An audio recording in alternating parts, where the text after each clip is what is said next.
Hey guys, how's it going? Hope you're doing well. My name is Crown, and today I'm going to read you some very interesting stories that I hope that you're gonna love. And now, without further ado, let's go!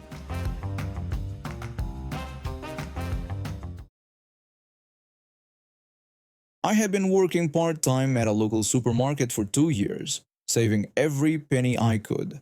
My parents always said I needed to learn the value of money before they'd help me with anything big.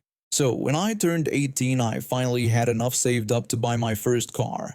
Nothing fancy, just a 10-year-old hatchback that ran well enough to get me around town. I was so proud of that little car. It meant freedom.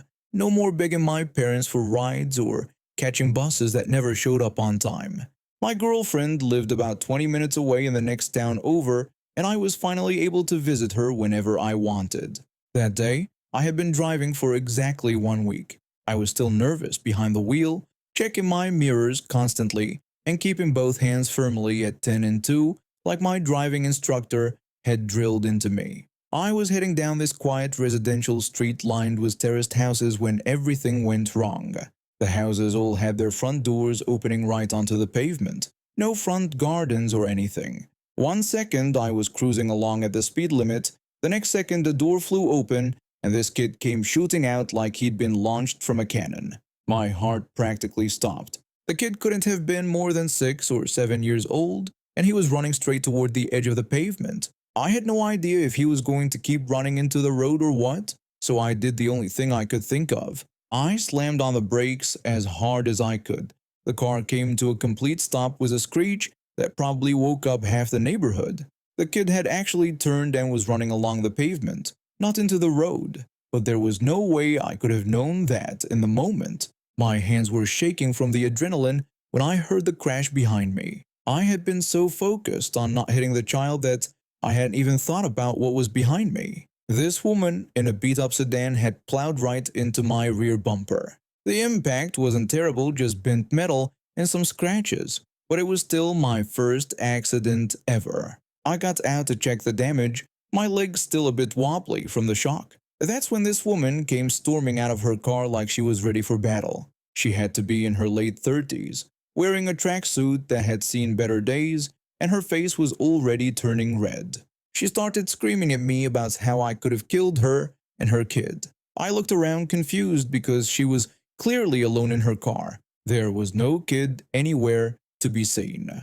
I tried to apologize for the accident and suggested we should exchange insurance information like normal people do. She wasn't having any of it. She yelled that she didn't care about insurance and accused me of nearly murdering her and her child with my reckless driving. I pointed out that I had to brake subtly because a child ran out in front of me, and I mentioned that I didn't see any child in her car. She got even angrier and told me not to dare tell her where her kid was. Then she demanded that I pay for all the damage right there on the spot, plus compensation for her emotional distress. She wanted to know if I had any idea how traumatized she was. She was getting louder and more aggressive by the second. I had never dealt with anything like this before. My driving instructor had mentioned exchanging information after accidents, but nobody had prepared me for someone screaming about emotional distress. I tried again to explain that we really needed to exchange our details because that's how these things work. That's when she completely lost it and started threatening me. She said she didn't care how it worked and that I was going to pay her right now. If I didn't, she would call her husband who would come down and screw me up real good. She made it clear that I didn't want to mess with him. Now she was threatening me. I was 18, barely out of school, and this grown woman was trying to intimidate me in the middle of the street. Something about her threatening tone made me realize I needed help. I told her that if she was going to threaten me, I was calling the police. The word police set her off like I'd lit a fuse. She started screaming even louder about how I wanted to call the police on her when I was the one who tried to murder her. She kept yelling that I had tried to kill an innocent mother and that this was all my fault. I pulled out my phone and dialed while she continued her rant. The dispatcher was very calm and professional, asking for our location and whether anyone needed medical attention. I explained that it was a minor rear-end collision with no injuries, but the other driver was becoming aggressive and refusing to exchange information. She kept screaming in the background about attempted murder and how I was bullying her. I tried to stay calm on the phone, but my voice was probably shaking. This was not how I had imagined my week of car ownership going. Two police officers arrived about 10 minutes later. When she saw their car pull up, her entire demeanor changed, like someone had flipped a switch. The angry screaming stopped instantly, and suddenly she was in tears, running toward the officers. She told them thank God they were here because this teenage boy had been bullying her. She claimed I had caused the accident and was now trying to intimidate a poor single mother. 5 minutes ago, she was threatening to have her husband beat me up, and now she was playing the victim. The officers looked between us with the practiced patience of people who had seen this kind of thing before. The first officer spoke to both of us separately, getting our versions of what happened. I explained about the child running out and having to brake suddenly, and how she had refused to exchange information and started making threats. She told them some story about how I had been driving recklessly and terrorizing innocent families. When the officers ran our details through their system, that's when things got really interesting. Turns out her car didn't have a valid safety certificate. In the UK, every car needs something called an annual test to make sure it's roadworthy. Hers had expired months ago. The officer told her that her vehicle didn't have a current safety test and that she wasn't supposed to be driving that car. She insisted that was impossible and that their computer was wrong. She demanded to speak to their sergeant right away. She was back to screaming again, but now it was directed at the police officers. Meanwhile, they asked me to take a breathalyzer test, which I passed with zeros across the board. I hadn't been drinking, I was just a nervous new driver who had to make a split-second decision. When they tried to get her to take the same test, she absolutely lost it. She yelled about how they dared to accuse her of drink driving when she was a responsible mother. She claimed their machine was broken and refused to blow into anything. The officers tried to explain that it was standard procedure after any accident, but she kept refusing and screaming about how they were all incompetent. That's when they told her she was under arrest for failing to provide a breath sample. She screamed that they couldn't arrest her because she hadn't done anything wrong. She called it police brutality and tried to pull away when they went to handcuff her, which just added resisting arrest to her charges. It was like watching someone dig their own grave deeper and deeper. All she had to do was give me her insurance information, and instead she was being loaded into the back of a police van. Before they took her away, one of the officers came over to me. He explained that they would need to have her car towed since she wouldn't be driving it anytime soon. He said they had all her details from their system and would make sure her insurance company got my information for the claim. He also mentioned that she wouldn't be getting mine though. After everything was sorted and the tow truck had taken her car away, I drove home very carefully. My bumper was dented, but the car was still safe to drive. I called my parents to tell them what happened, and they were actually proud of how I had handled the situation. A few days later, my neck and back started feeling sore from the impact. Her insurance company paid for all my repairs and my medical expenses without any argument. They probably deal with difficult customers like her all the time. About 2 months later, I got called to testify in court. She had pleaded not guilty to everything, probably hoping I wouldn't show up. I sat in the witness box and told the judge exactly what had happened. She sat there looking at me the whole time like this was somehow my fault. The judge wasn't buying her story. She got banned from driving for a full year and had to pay a £500 fine. All because she couldn't just hand over her insurance information like a normal person.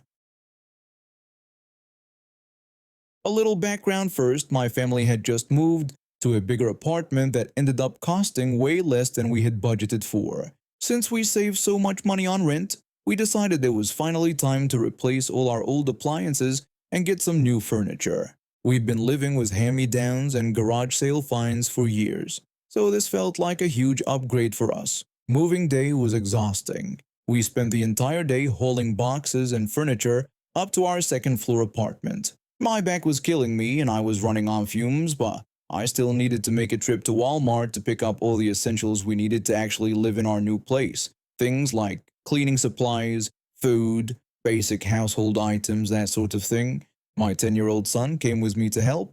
He's always been tall for his age, and people often think he's older than he actually is, which becomes important later in this story. The kid's been playing Pokemon Go religiously for months now, so he had my phone and was catching Pokemon while we walked around the store. When we got to Walmart, the place was packed. It was one of those nights where everyone seemed to have the same idea to go shopping. The checkout lines were so long they stretched all the way back into the clothing section. I knew we were in for a long wait, but we needed this stuff, so there was no choice but to tough it out. After we finished gathering everything on our list, we made our way toward the front of the store to find a checkout line. I walked around looking for the shortest line I could find. While I was scoping out the options, I passed by this woman who was standing in the clothing area. She wasn't in any line that I could see, just standing there staring toward the registers. I didn't think much of it at the time. My son and I found what looked like the shortest line and got behind another customer. We were probably about 10 feet away from where that woman had been standing. The line was moving pretty slowly, so we just settled in to wait our turn patiently. After about 5 minutes of waiting, my son got excited about some new Pokemon he'd caught and asked if I wanted to try catching one too. Since the line was barely moving, I figured why not. He handed me the phone and I started trying to figure out how to play the game. That's when things got interesting. While I was focused on trying to catch a Pokemon on the phone, I noticed movement in my peripheral vision. The woman from the clothing section had wheeled her cart right up next to mine. She was acting all casual about it, keeping her back to me and pretending like I wasn't even there. At first, I thought maybe she was still looking at clothes or waiting for someone. I kept one eye on the game and one eye on what was happening around us. When the customer in front of us moved forward in line, we moved up too. That's when this woman started inching her cart closer, trying to squeeze between me and the customer in front of us. She obviously thought I wasn't paying attention because of the phone, but I was watching everything. Then she actually tried to push her cart in front of mine. I immediately pushed my cart forward to block her, and she responded by ramming her cart right into mine. I told her politely that we were here in line first and that she had been way over in the clothing section when we got in line. She immediately got defensive and claimed she had been in line before us. She said she was trying to find the manager and had walked over there, but this was still her spot in line. I knew she was lying. I had seen exactly where she was standing and she was nowhere near any line. I explained that even if she had been in line before, she had stepped out of it. I pointed out that she was nowhere near this line when I got here and that there had been a manager standing right where she was. But in the 20 minutes I've been waiting, she never said a word to anyone. I told her everyone here was in a rush too, so she needed to wait her turn at the back of the line. She got angry and accused me of not knowing what happened because I've been looking at my phone the whole time. She insisted she was in line first and was behind the customer in front of me before I got there. She claimed I was the one cutting her in line and threatened that if I didn't move out of her way, she'd tell the manager I was cutting. She even threatened to have me thrown out and banned from Walmart. The nerve of this woman was unbelievable. She was trying to cut in line, got caught, and now she was threatening me. I told her to go ahead and do it, that I didn't care what she said or did because she was not cutting in front of me.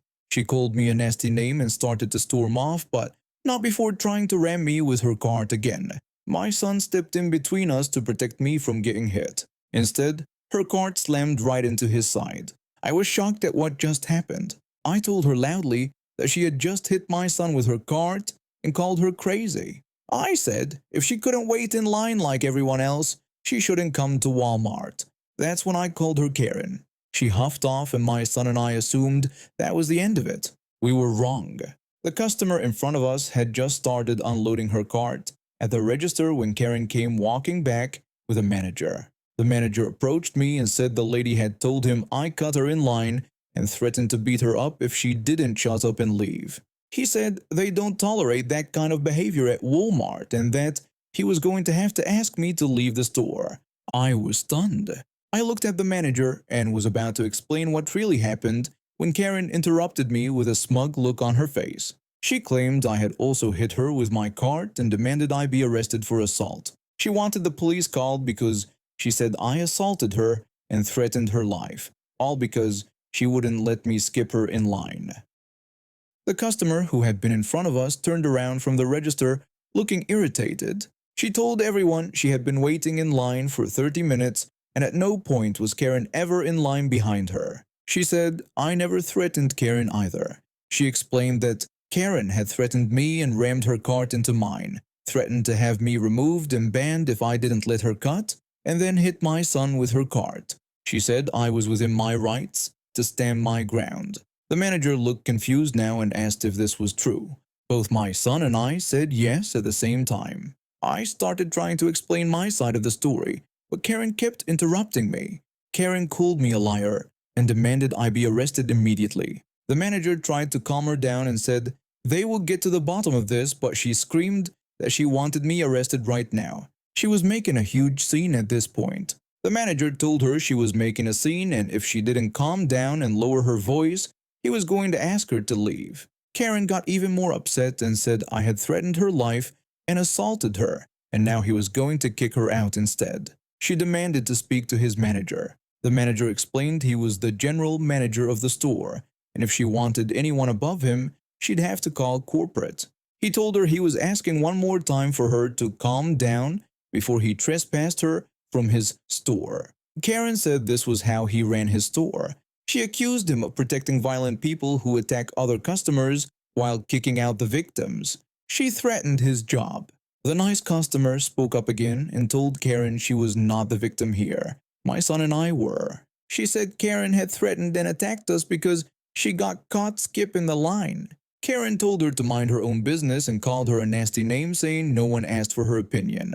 The customer said it was her business because she witnessed everything and would always speak out against disgusting people like Karen. Karen was outraged that the customer would speak to her like that and started to call her another name. But the manager cut her off and said that was enough. The manager had clearly had enough. He called the police to escort Karen out and trespass her from the store. A few minutes later, a police officer arrived. He asked the manager what seemed to be the problem, but Karen immediately cut him off with fake tears. She told the officer I had threatened her life and attacked her for no reason. She demanded I be arrested immediately. My son stepped forward and told the officer she was lying. He explained that she had attacked his mother and him because we wouldn't let her cut us in line. Karen yelled at my son to shut up and called him pathetic. She said he was a poor excuse for a man for allowing his violent mother in public. She was yelling at a 10-year-old like that. My son defended me and said I wasn't violent, that I was his kind and caring mother. He told her she was the violent one who couldn't even watch her mouth around kids. He pointed out that she had even hit a minor with her cart. Karen denied hitting him, but the customer who had witnessed everything confirmed it was true. Karen insisted they were all lying and that she was the one who had been attacked. The officer asked if there was footage of the incident, and the manager confirmed they had security video. He said his loss prevention officer had pulled it up while they were waiting for the police to arrive. Suddenly, Karen started looking nervous and making excuses. She said reviewing the video would take too long and she was in a hurry. The manager pointed out that she had insisted on calling the police and it would only take about 5 minutes to review. Karen said she really had to go because she was in a rush, but the manager noted she hadn't even checked out yet and there was still a 20 to 30 minute wait, so there was plenty of time. The officer interrupted and told Karen she was currently being detained and couldn't leave until they sorted this out. Karen protested that he couldn't detain her because she did nothing wrong and had rights. The officer explained that from what he understood, she had assaulted a minor with a weapon, which was a third-degree felony. Karen tried to argue, but he told her no buts and to sit quietly while they reviewed the video. 10 minutes later, after watching the security footage, Karen was arrested for assault of a minor in the third degree, reckless endangerment of a child, and disturbing the peace. She was also trespassed from all Walmart stores. When they escorted her out in handcuffs, she kept yelling that she never hit a minor. The officer told her that my son was 10 years old and she had assaulted him with her cart. He suggested she use her right to remain silent because everyone had had enough of her foul mouth. The officer took statements from everyone who witnessed what happened, then took Karen away in his patrol car. Karen could face up to 5 years in prison. a fine of $10,000, or both. After what she put us through and the way she treated my son, I think she deserves whatever comes her way. I'm 31 and work in marketing for a tech company. My life got turned upside down 2 months ago when my dad passed away suddenly from a heart attack. He was only 58 and we were really close. Among the things he left me was his prized 1985 Ferrari 328, a car he'd worked his whole life to afford and barely drove because he was so careful with it. I'm still grieving and trying to figure out how to move forward. My partner and I have been together for 6 months. We met through mutual friends and things moved pretty fast. He's charming and outgoing, which was exactly what I needed during such a dark time.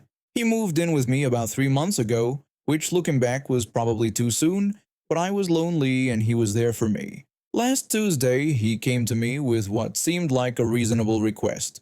He needed to pick up some friends from the airport on Saturday morning. He asked if he could borrow my car because his was going in for maintenance that day and mine was bigger anyway for all their luggage. I thought he meant my Land Rover, which makes sense for airport runs. I checked when their flight was coming in, made sure it didn't conflict with my work schedule, and told him it was fine. I even joked that he just shouldn't mess with my radio settings. Saturday morning rolls around and I'm getting ready for work when he comes out of the bedroom dressed up nice. He asked where the keys were, and I told him they were on the key tray by the door like always. Then he clarified that he meant the Ferrari keys. I literally froze. The Ferrari has been sitting in the garage since Dad died. I've only driven it once to make sure it still runs properly. I told him absolutely not, and that he could take the Land Rover like we agreed. He argued that I said he could borrow my car and that I didn't specify which one. I told him there was no way he was driving my dad's Ferrari, and that even if we were married for 10 years, I still wouldn't let him drive it. That's when his whole attitude changed. He got this nasty look on his face and told me to be reasonable. He said his friends were expecting him to show up in the Ferrari, and they were really excited about going for a ride in it. I asked him what he meant by that, and he admitted he might have mentioned it to them. He said they flew all the way here partly because he told them we could cruise around in it, and that I was being ridiculous. He'd planned this whole thing without even asking me properly. I asked him if his car was even really in maintenance, and he brushed off the question. He said that wasn't the point, and that I was being selfish over a stupid car. I lost it when he called it a stupid car. I reminded him that it was my dad's Ferrari and that my father had only been dead for 2 months. He shot back that exactly, Dad was dead, and the car was just sitting there doing nothing. That was it. I told him to get out of my apartment right now. He called me crazy and kept insisting I should just let him take the car. I threatened to call the police if he didn't leave, and he finally stormed out calling me childish and ridiculous. He slammed the door so hard my neighbor's dog started barking. I was shaking with anger. I grabbed all the car keys, my house keys, everything, and took them to work with me. Around lunchtime, my phone started blowing up. First, he texted me saying he couldn't believe I didn't trust him and that taking all the keys was childish. He said his friends thought I was psycho. Then his mother started texting me saying I needed to get help and that being this attached to objects wasn't healthy. She said my father was gone and I needed to move on. His dad called me directly and told me I was grieving wrong. He said his son was trying to be supportive and I was pushing him away over material possessions. He suggested I should consider therapy. I was so angry I could barely speak. These people didn't even know my dad, and they were telling me how to grieve. When I got home from work, my building security guard stopped me. He told me we'd had an incident that day. My boyfriend had tried to get into my apartment around 12 p.m., saying he needed to talk things over. The guard told him I wasn't home, but he insisted he had a key. I asked if they let him in, and the guard said no. He explained that my boyfriend got pretty upset when he wouldn't let him up. He'd started saying he lived there and had a right to get his stuff. When the guard asked to see some ID with this address, he couldn't provide it. Then when asked for the key he claimed to have, he did have one, but since the guard couldn't reach me and I'd never authorized him as a resident, protocol meant no entry. I realized he'd been planning to go through my apartment and take the Ferrari keys while I was at work. The manipulation, the lies, everything became crystal clear. I told the guard I needed that key back and wanted him banned from the building. The guard told me it was already done and that he had his photo on file now. Later that evening, he showed up at the building entrance. Security called me and asked if they should send him up. I told them absolutely not and to tell him we were done. If he didn't leave, they should call the police. I could hear him yelling in the background through the phone. He was demanding that they tell me I was making a huge mistake and that he was the best thing that had happened to me since my dad died. That comment broke something in me. The security guard must have heard it too because he told him to leave now or he'd call the police. I could hear him yelling that this was insane and it was just a car. I told the guard to tell him it was never just about the car. The next morning, I found a long text from him saying I was unstable and that he was telling everyone how crazy I was. His parents sent me more messages about therapy and letting go of the past. I blocked all of them. Then I did something that felt really good. I went to the garage, started up Dad's Ferrari, and took it for a long drive. For the first time in months, I felt like myself again. 2 weeks later, I found out through mutual friends that he'd been telling people he was going to propose soon and that the Ferrari would basically be his too once we were married. He'd apparently been bragging about it for months, showing pictures of it to anyone who would listen. I also learned his car was never scheduled for maintenance. He'd made the whole thing up because he wanted to show off the Ferrari to his friends who were visiting. One of them had apparently bet him he was lying about having access to a Ferrari. Our mutual friend told me his friends were really disappointed when he showed up to the airport in an Uber. They'd been looking forward to the Ferrari ride he'd promised them. When they found out he'd lied about everything, they cut their visit short and flew home 2 days early. I kept the Ferrari, obviously. And now we have reached the end of today's stories. Thank you for watching, and see you next time.